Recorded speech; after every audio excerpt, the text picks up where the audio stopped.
और सबसे पहले मैं नया अपडेट आपको दे दूं कि जुलाई 2023 सत्र में जो प्रवेश की तिथि 15 जुलाई तक थी, उसे अब बढ़ाकर 31 जुलाई 2023 कर दिया गया है। अभी आपने देखा होगा CUET के रिजल्ट्स आए हैं।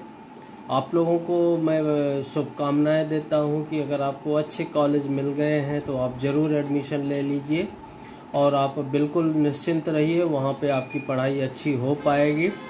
लेकिन अगर आपको वहाँ पे अच्छे कॉलेज नहीं मिल रहे हैं तो किसी ऐरू गैरू प्राइवेट कॉलेज में जाने के बजाय इंदिरा गांधी राष्ट्रीय मुक्त विश्वविद्यालय आपका बेहतर विकल्प हो सकता है। और इसी को देखते हुए इग्नू ने अपनी तिथि को 31 जुलाई तक बढ़ा दिया है। तो अभी मैं समझता हूँ कि अभी जो हमारी बात चल रही है, हमारे सभी एस्पिरेंट्स जो एडमिशन के इच्छुक हैं ग्रेजुएशन लेवल पे, पोस्ट ग्रेजुएशन लेवल पे, वो 31 जुलाई 2023 तक ऑनलाइन मोड में इग्नू में प्रवेश ले सकते हैं। अच्छा, कुछ बच्चों को ऐसा होता है कि वो पढ़ाई कर रहे हैं लेकिन पढ़ाई के दौरान उनको एक समस्या होती है कि वो मनमाफिक कोर्स में एडमिशन के बजाय किसी और कोर्स में एडमिशन लेके पढ़ रहे हैं। तो उनको इन्फॉर्मेशन मैं देना चाहूँगा कि इंदिरा गांधी राष्ट्रीय मुक्त विश्वविद्यालय ने अब 2 विषयों की पढ़ाई के 2 प्रोग्राम की पढ़ाई एक साथ करने की सुविधा है। UGC ने ये मान्यता दे दी है। आप अगर रेगुलर मोड में कहीं से कोई पढ़ाई कर रहे हैं, जहां कक्षाएं अटेंड कर रहे हैं, जहां पर आप के अटेंडेंस लगती है, और दूसरा अगर आप डिस्टेंस मोड से करना चाहते हैं तो आपको बिल्कुल स्वतंत्रता है, आप बिल्कुल प्रवेश इग्नू में ले सकते हैं। इंदिरा गांधी राष्ट्रीय मुक्त विश्वविद्यालय आपको न केवल आपके प्रवेश के लिए बहुत ही सरलीकरण नियम बनाए हैं, बल्कि आपकी पढ़ाई पूरी होने के लिए बहुत सी फ्लेक्सिबिलिटीज़ भी देता है। तो जैसे कि आपको इंदिरा गांधी राष्ट्रीय मुक्त विश्वविद्यालय में एडमिशन के लिए किसी भी तरह के TC, माइग्रेशन सर्टिफिकेट या किसी तरह का ट्रांसफ़र सर्टिफिकेट की ज़रूरत नहीं होती है। आप सिंपली अपने हाई स्कूल इंटरमीडिएट की मार्कशीट का स्कैन कॉपी या जो भी मिनिमम एलिजिबिलिटी क्राइटेरिया है उनकी स्कैन कॉपी अपने एडमिशन पोर्टल पे अपलोड करके इंदिरा गांधी राष्ट्रीय मुक्त विश्वविद्यालय में प्रवेश ले सकते हैं। बताने की ज़रूरत नहीं है कि एडमिशन की प्रक्रिया बहुत आसान है। ignou.ac.in पे जाने को और इग्नू के वेब पेज पे जाके रजिस्टर ऑनलाइन आइकन को क्लिक करने को और उसमें फ्रेश एडमिशन आइकन को क्लिक करेंगे।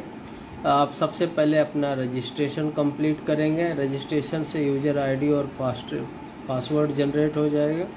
लॉगिन करके आप अपने विषय, अपने स्टडी सेंटर, अपने डिटेल्स सारे भर देंगे और अंत में जब फॉर्म भर लेंगे तो आपको आपके हस्ताक्षर और फ़ोटो अपलोड करने का ऑप्शन आएगा। वो अपलोड हो गया तो फिर आपकी मार्कशीट और एसेंशियल क्वालिफिकेशन के डॉक्यूमेंट्स अपलोड करेंगे और उसके बाद एक कंफर्मेशन पेज आएगा जिस पे आपको कंफर्म करना होगा कि जो एंट्रीज आपने की हैं वो सही है।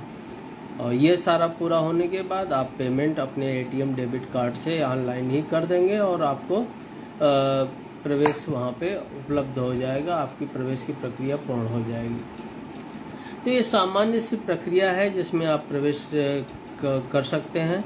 और आपको मालूम है कि इंदिरा गांधी राष्ट्रीय मुक्त विश्वविद्यालय 300 से ज़्यादा तरह के कार्यक्रमों का संचालन करता है और 300 के से ज़्यादा तरह के कार्यक्रमों के संचालन के अलावा आपको बहुत सी फ्लेक्सिबिलिटीज़ देता है। जैसे आपका ग्रेजुएशन स्तर का जो भी कार्यक्रम हो 3 साल का होता है, मिनिमम ड्यूरेशन 3 साल होता है। लेकिन अगर आप किसी कारणवश उसे पूरा नहीं कर सकते तो आपको उसी रजिस्ट्रेशन फीस में मैक्सिमम ड्यूरेशन 6 साल का भी दिया जाता है। तो आप 3 साल के फीस में ही 6 साल तक अगर आप किसी कारणवश पूर्ण नहीं कर पाते तो आप बिल्कुल पूरा कर सकते हैं। इंदिरा गांधी राष्ट्रीय मुक्त विश्वविद्यालय में एग्जामिनेशन में भी फ्लेक्सिबिलिटी होती है। आप जिस शहर में हैं उसी शहर का एग्जामिनेशन सेंटर ऑप्ट कर सकते हैं। इसका कोई फ़र्क नहीं पड़ता कि आप किस अध्ययन केंद्र के विद्यार्थी हैं और वहाँ पे जाके अपने एग्ज़ाम देके क्लियर कर सकते हैं। अगर आप अपना स्टडी सेंटर भी बदलना चाहते हैं, आपका शहर बदलता है, तो आप स्टडी सेंटर भी अपना बदल सकते हैं। बहुत ही आसान नियम है, एक सिंपली एक मेल पे हम ये सारी सुविधाएं दे सकते हैं।